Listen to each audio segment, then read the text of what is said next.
right, welcome to question number 10. Another definition that we haven't really defined is a parallelogram. Now, again, parallelogram, kind of like rectangles, there's lots of different definitions of it.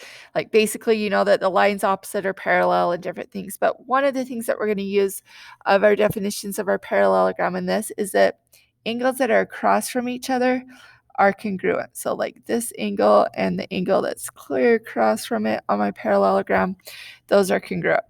Okay, it also says that these two angles would be congruent, but they're not in our triangles. We're going to be trying to prove, when you look at this, we're trying to prove that YXS, so here's y-axis. We're trying to prove that this triangle, we're trying to prove that that triangle is similar to triangle TBS. So this TBS right here, we're trying to prove those two triangles. All right, so we've got one angle just by the definition of the parallelogram. Now the next thing that this tells us is that SX here is perpendicular to YW. So perpendicular again, remember that means right angles. Okay, and then the SV right here is perpendicular to WT, which means, again, the definition of perpendicular means that there's a right angle. So we now have enough to prove that two angles, we're going to be using angle on most of these, I guess. So we're going to use our angle similarity to prove that these two triangles are similar. So again, start with the givens. YWTS is a parallelogram.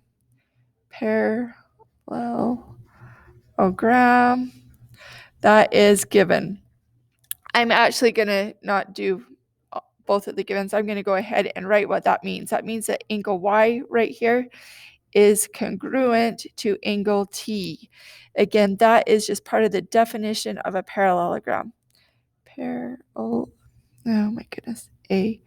Parallelogram. Okay, definition of a parallelogram.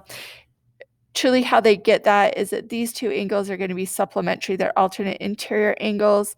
And then these two are alternate interior angles. So they're supplementary, so they're congruent. So you can prove that, but you can just use this definition of a parallelogram right there. All right, now let's try and get, so this is one angle right here. Now we're going to try and get another angle. So let's go ahead and write down that we know that side SX is perpendicular to YW. That is by given. And we also know that SB is perpendicular to WT, also by given.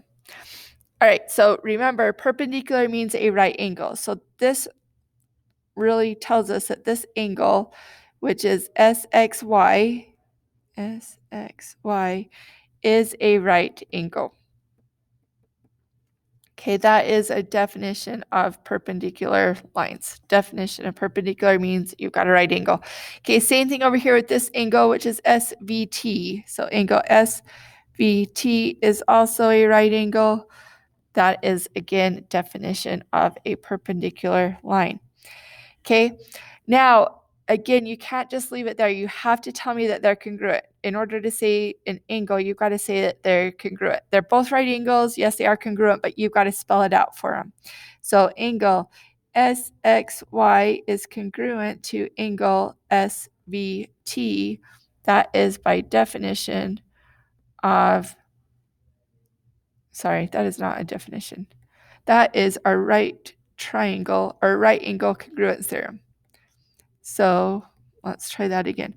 That is my right angle congruence theorem. It says that if they're both right angles, they are equal to each other. And then we can go ahead and say, therefore, there's my second angle. So therefore, triangle YXS is similar to triangle TBS by my angle similarity right there. And another one done.